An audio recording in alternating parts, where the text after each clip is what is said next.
விவசாயத்தை பற்றி வீடியோ போட்டால் அவ்வளோ கேவலமான கமாண்டு, அவ்வளோ கேவலமான பேச்சு. என்னங்க நம்ம சாதிக்க போகிறோம் சொல்லுங்கள்? 3 வேளை சாப்பாட்டுக்கு விவசாயம் வேணும். ஆனால் விவசாயத்தை பற்றி பேசினா யாரோ காது குத்து கூட கேட்க மாட்டேங்கிறீங்க. அதோ நான் மாடு மாரி விவசாயத்தை பற்றி பேசிகிட்டு இருக்கேன் அக்கா சேனலில். ஆனால் இதில் எவ்வளோ பேர் நீங்கள் கேட்டிருப்பீங்க எனக்கு தெரியாது. எவ்வளோ பேர் இதை கேட்டு கமெண்ட் பண்ணுறீங்க எனக்கு தெரியாது. ஏன் நான் சொல்கிறேன்னா, ஒரு 15 பேருக்காவது இது போய் சேருமா அப்படின்னு சொல்லிட்டு பார்க்குறேன். சேர்ந்துச்சுனாவே எனக்கு சந்தோஷம் இல்லை. என்னுடைய மிகப்பெரிய கோரிக்கை என்னன்னா, மிகப்பெரிய ப்ளஸ் என்னன்னா, நான் விளைய வைக்கிற பொருளுக்கு நான் விலையை நியமிக்கணும். நான் எங்கேயோ ஒரு இடத்துல விவசாயத்தை விட்டு போனவங்க திருப்பி விவசாயம் பண்ணணும்.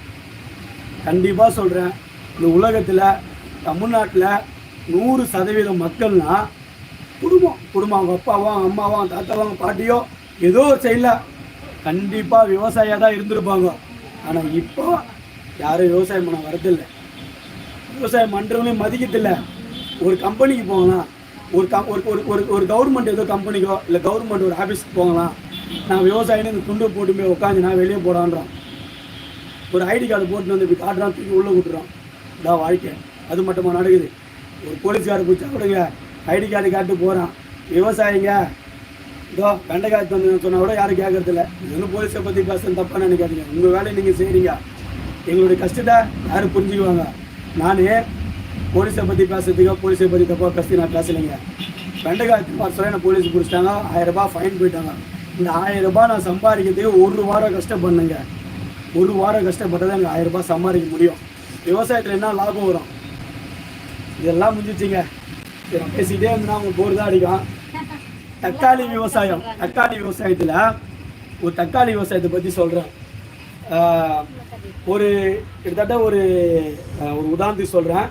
போன வருஷங்க இந்த டைமில் 1 கிலோ தக்காளி 200 ரூபாய் விற்றுச்சு. எல்லோரும் என்ன பண்ணீங்க? தக்காளி குழம்பு வச்சுட்டு ஸ்டேட்டஸ் போட்டீங்க, தங்கம் விற்கிற மாதிரி ஸ்டேட்டஸ் போட்டீங்க. ஆனால் யாராவது ஒருத்தராவது தக்காளி ஏன் விலை ஏறிச்சுன்னு கேட்டிங்களா? செய்தியில் போடுறான். என்னன்னா, ராஜஸ்தான்லேயோ மகாராஷ்டிராலேயோ ஒரே பாட்டில் படையா போல பணக்காரன் ஆகிற மாரி அவர் ஒரே நைட்டில் பணக்காரன் ஆகிட்டாரான். டேய், தமிழ்நாட்டில் விவசாயிங்க செத்துட்டு இருக்கானுங்கடா, தக்காளி விவசாயிங்க. இப்போ தக்காளி விவசாயி என்ன பண்ணுறாங்கன்னு தெரியுமா? எனக்கு தெரியும். நான் ஆராய்ச்சி பண்ணியிருக்கிறேன். எங்கே இருக்காங்க தெரியுமா தக்காளி விவசாயிங்க? பெங்களூரில் போய் பாடுறா வேலை செஞ்சுட்டு இருக்காங்க, மூட்டை தூக்கிட்டு இருக்கானுங்க. விவசாயி நிலைமை இப்படி தான். ஆனால் விலை ஏற சொல்ல அதை பற்றி அவ்வளோ வீடியோ போட்டாங்க. ஏன் செய்தி வந்தது யூடியூப்பில், இந்த இன்ஸ்டாகிராம் ரீல்ஸ் போடுறவங்க, இந்த யூடியூப்பில் பாட்டுக்கு டப்பிங் பண்ணி போடுறவங்களாம் சமையல் செஞ்சு போட்டாங்க தக்காளி வீடியோவை. நாங்கள் வீட்டில் சாப்பாடு, தக்காளி சாப்பாடு, பணக்காரம் நாங்கள். ஆனால் இப்போ அந்த தக்காளி விவசாயத்தை அப்போ யாராவது ஒருத்தராவது ஏன் மகாராஷ்டிராவில் தக்காளி வாங்கினீங்க தமிழ்நாட்டு விவசாயிங்கன்னு கேட்டிங்களா? எங்க தக்காளி 10 ரூபாய்க்கு விற்றுதுங்க. விவசாயி 2 ரூபாய்க்கு கொடுத்தாங்க தக்காளியா. அந்த விவசாயி 2 ரூபாய்க்கு விவசாயம் பண்ணால் எப்படி வரும்? அறுக்கிற கூலி கூட வராதுங்க. மருந்தடிக்கிற கூலி வருமா? எதுவுமே வரல. விவசாயத்தை ஓட்டிட்டான், அதை விட்டு ஓட்டிட்டான், மாட்டை விட்டு மேய்ச்சான். அதனால தான் விலை ஏறி போச்சு. அப்போ நீங்கள் அதை யோசிக்கல. விலை ஏறிச்சு, நான் வீடியோ போட்டால் ரீல்ஸ் போவோம், வியூஸ் போவோம், பணம் வரும்னு பார்த்தீங்க. அந்த விவசாயி எங்கே போனான்னு யாருமே யோசிக்கல. நான் என்ன யோசனை பண்ணேன்? இந்த விவசாயி என்ன ஆகணும்னு யோசனை பண்ணேன். நான் மட்டும் இல்லை, ஒவ்வொரு விவசாயி யோசனை பண்ணியிருப்பான். உங்களுக்கு விலை ஏறுதுன்னா, இப்போ வெண்டைக்காய் பார்த்துங்க, ஒரு வெண்டைக்காய் 2 ரூபாய்க்கு 10 ரூபாய்க்கு விற்றுச்சு. அப்போ யாரும் அதை பற்றி பேசலை. அதே வெண்டைக்காய் 100 ரூபா விற்றா கண்டிப்பாக பேசுவீங்க. ஏன் விலை ஏறிச்சு? இது நியூஸ் சேனலில் போவோம், தக்காளி வெண்டைக்காய் விலை ஏறி விட்டது. ஏங்க 2 ரூபாய் விற்க சொல்ல விவசாயி பற்றி கவலைப்பட மாட்டீங்க. ஆனால் 100 ரூபாய் விற்க சொல்ல பொதுமக்களை பற்றி கவலைப்படுவீங்க. பொதுமக்கள் மட்டும் கவலைப்படுங்க, விவசாயி பற்றி கவலைப்படாதீங்க. ஏன்னா நாங்கள்லாம் யாருங்க?